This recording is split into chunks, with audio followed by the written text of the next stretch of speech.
Hormuz straight खुला है और ईरान के साथ या उसके बिना खुला ही रहेगा। हम ईरानी नाकेबंदी फिर से लागू कर रहे हैं। इसे ये नाम इसलिए दिया गया है क्योंकि ये सिर्फ ईरान के जहाजों या ग्राहकों को ही आने जाने से रोकेगा। बाकी सभी देश इस स्ट्रेट का निष्पक्ष और खुले तौर पर इस्तेमाल कर सकेंगे। अब से अमेरिका को guardian of the Hormuz straight माना जाएगा, लेकिन निष्पक्षता के नाते दुनिया के इस बेहद संवेदनशील हिस्से में सुरक्षा और हिफाजत का काम करने में आने जाने वाली सभी जरूरी खर्चों के लिए शिप किए गए सभी कार्गो पर 20% की दर से भुगतान लिया जाएगा। ये प्रक्रिया और व्यवस्था तुरंत शुरू हो जाएगी। इस मामले पर ध्यान देने के लिए धन्यवाद। अच्छा, आप एक बात और सोचिए। पहले ईरान कह रहा था कि हम टोल टैक्स वसूलेंगे, तो ट्रंप कह रहे थे, अमेरिका कह रहा था कैसे वसूल सकते हो, यह अंतर्राष्ट्रीय नियमों के विरुद्ध है। फ्री है, फ्री एंड फेयर नेविगेशन होना चाहिए।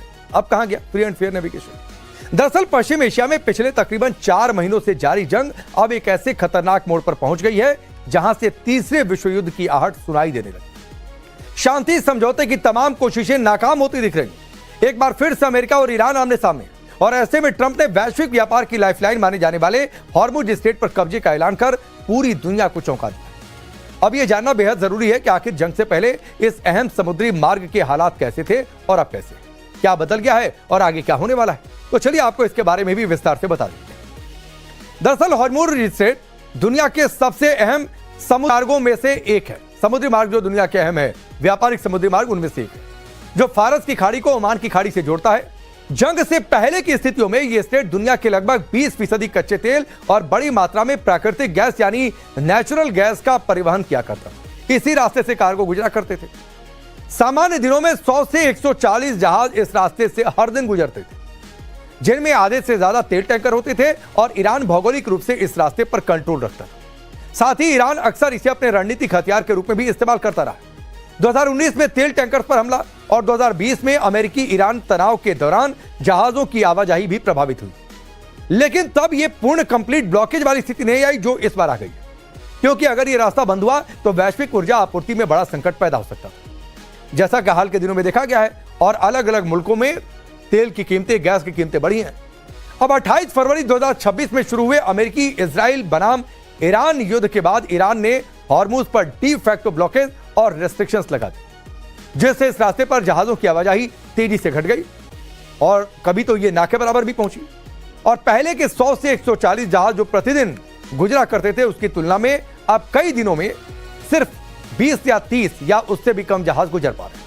और हाल के दिनों में ईरान की ओर से किए गए जहाजों पर हमलों के कारण ओमानी रूट पर लगभग ट्रैफिक बंद हो गया। सैकड़ों तेल टैंकर फारस की खाड़ी में फंसे हुए हैं, इंतजार कर रहे हैं कि कब आगे बढ़े, जिससे बड़े पैमाने पर ऑयल स्पिल का खतरा मंडराने लगा है।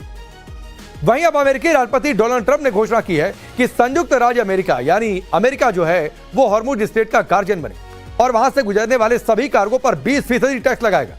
यानी इतना हमको खर्चा आ रहा है तुमको सेफ रखने के लिए, और इतना दीजिए फिर आगे बढ़े, जो सुरक्षा प्रदान करने और संबंधित लागतों की भरपाई के लिए होगा। इस दौरान उन्होंने ईरान पर हालिया शिपिंग डील तोड़ने का भी आरोप लगाया और नेवल ब्लॉकेट को शुरू करने का फिर से ऐलान किया। अब इस फैसले से हॉर्मुज़ में अमेरिका का प्रत्यक्ष नियंत्रण बढ़ सकता है, जिससे जहाजों को बेहतर सुरक्षा मिल सकती और ट्रैफिक कुछ हद तक रिकवर भी हो सकता है। लेकिन 20% जो लागत आएगी बढ़ेगी वो कहां जाएगा? आम लोगों पर जाएगा, जिसका सीधा असर वैश्विक तेल की कीमतों पर पड़ेगा, यानी तेल की कीमतें बढ़ेंगी। साथ ही ट्रंप के इस फैसले पर ईरान और चीन जैसे देशों ने विरोध जताया है, क्योंकि इनका तो बहुत कुछ और बड़ी मात्रा में वहां से व्यापार होता है, जिसके बाद आगे ये जंग और भी घातक रूप ले सकती है। और कई लोग चर्चा कर रहे हैं कहीं ये देश तो नहीं आएंगे बीच में। हॉर्मुज़ स्ट्रेट खुला है और ईरान के साथ या उसके बिना खुला ही रहेगा। हम ईरानी नाकेबंदी फिर से लागू कर रहे हैं। इसे ये नाम इसलिए दिया गया है क्योंकि ये सिर्फ ईरान के जहाजों या ग्राहकों को ही आने जाने से रोकेगा। बाकी सभी देश इस स्ट्रेट का निष्पक्ष और खुले तौर पर इस्तेमाल कर सकेंगे। अब से अमेरिका को guardian of the Hormuz straight माना जाएगा, लेकिन निष्पक्षता के नाते दुनिया के इस बेहद संवेदनशील हिस्से में सुरक्षा और हिफाजत का काम करने में आने जाने वाली सभी जरूरी खर्चों के लिए शिप किए गए सभी कार्गो पर 20% की दर से भुगतान लिया जाएगा। ये प्रक्रिया और व्यवस्था तुरंत शुरू हो जाएगी। इस मामले पर ध्यान देने के लिए धन्यवाद। अच्छा, आप एक बात और सोचिए। पहले ईरान कह रहा था कि हम टोल टैक्स वसूलेंगे, तो ट्रंप कह रहे थे, अमेरिका कह रहा था कैसे वसूल सकते हो, यह अंतर्राष्ट्रीय नियमों के विरुद्ध है। फ्री है, फ्री एंड फेयर नेविगेशन होना चाहिए। अब कहां गया फ्री एंड फेयर नेविगेशन? दरअसल पश्चिम एशिया में पिछले तकरीबन 4 महीनों से जारी जंग अब एक ऐसे खतरनाक मोड़ पर पहुंच गई है जहां से तीसरे विश्व युद्ध की आहट सुनाई देने लगी। शांति समझौते की तमाम कोशिशें नाकाम होती दिख रही। एक बार फिर से अमेरिका और ईरान आमने सामने, और ऐसे में ट्रंप ने वैश्विक व्यापार की लाइफलाइन माने जाने वाले हॉर्मुज स्ट्रेट पर कब्जे का ऐलान कर पूरी दुनिया को चौंका दिया। अब यह जानना बेहद जरूरी है कि आखिर जंग से पहले इस अहम समुद्री मार्ग के हालात कैसे थे और अब कैसे, क्या बदल गया है और आगे क्या होने वाला है। तो चलिए आपको इसके बारे में भी विस्तार से बता देते हैं। दरअसल हॉर्मुज स्ट्रेट दुनिया के सबसे अहम समुद्री मार्गों में से एक है। समुद्री मार्ग जो दुनिया के अहम है व्यापारिक समुद्री मार्ग उनमें से एक है, जो फारस की खाड़ी को ओमान की खाड़ी से जोड़ता है। जंग से पहले की स्थितियों में यह स्टेट दुनिया के लगभग 20% कच्चे तेल और बड़ी मात्रा में प्राकृतिक गैस यानी नेचुरल गैस का परिवहन किया करता था। इसी रास्ते से कार्गो गुजरा करते थे। सामान्य दिनों में 100 से 140 जहाज इस रास्ते से हर दिन गुजरते थे, जिनमें आधे से ज्यादा तेल टैंकर होते थे, और ईरान भौगोलिक रूप से इस रास्ते पर कंट्रोल रखता था। साथ ही ईरान अक्सर इसे अपने रणनीतिक हथियार के रूप में भी इस्तेमाल करता रहा। 2019 में तेल टैंकर पर हमला और 2020 में अमेरिकी ईरान तनाव के दौरान जहाजों की आवाजाही भी प्रभावित हुई। लेकिन तब यह पूर्ण कंप्लीट ब्लॉकेज वाली स्थिति नहीं आई जो इस बार आ गई, क्योंकि अगर यह रास्ता बंद हुआ तो वैश्विक ऊर्जा आपूर्ति में बड़ा संकट पैदा हो सकता था, जैसा कि हाल के दिनों में देखा गया है। और अलग अलग मुल्कों में तेल की कीमतें, गैस की कीमतें बढ़ी हैं। अब 28 फरवरी 2026 में शुरू हुए अमेरिकी इजराइल बनाम ईरान युद्ध के बाद ईरान ने हॉर्मुज पर डी फैक्टो ब्लॉकेज और रेस्ट्रिक्शंस लगा दी, जिससे इस रास्ते पर जहाजों की आवाजाही तेजी से घट गई और कभी तो ये ना के बराबर भी पहुंची। और पहले के 100 से 140 जहाज जो प्रतिदिन गुजरा करते थे उसकी तुलना में अब कई दिनों में सिर्फ 20 या 30 या उससे भी कम जहाज गुजर पा रहे हैं। और हाल के दिनों में ईरान की ओर से किए गए जहाजों पर हमलों के कारण ओमानी रूट पर लगभग ट्रैफिक बंद हो गया है। सैकड़ों तेल टैंकर फारस की खाड़ी में फंसे हुए हैं, इंतजार कर रहे हैं कि कब आगे बढ़े, जिससे बड़े पैमाने पर ऑयल स्पिल का खतरा मंडराने लगा।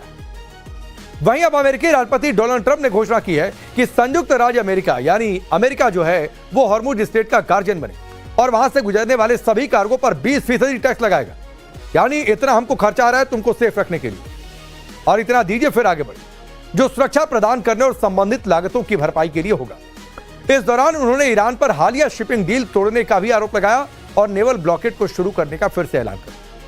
अब इस फैसले से हॉर्मुज में अमेरिका का प्रत्यक्ष नियंत्रण बढ़ सकता है, जिससे जहाजों को बेहतर सुरक्षा मिल सकती और ट्रैफिक कुछ हद तक रिकवर भी हो सकता है। लेकिन 20% जो लागत आएगी बढ़ेगी वो कहां जाएगा? आम लोगों पर जाएगा, जिसका सीधा असर वैश्विक तेल की कीमतों पर पड़ेगा, यानी तेल की कीमतें बढ़ेंगी। साथ ही ट्रंप के इस फैसले पर ईरान और चीन जैसे देशों ने विरोध जताया है, क्योंकि इनका तो बहुत कुछ और बड़ी मात्रा में वहां से व्यापार होता है, जिसके बाद आगे ये जंग और भी घातक रूप ले सकती है। और कई लोग चर्चा कर रहे हैं कहीं ये देश तो नहीं आएंगे बीच में।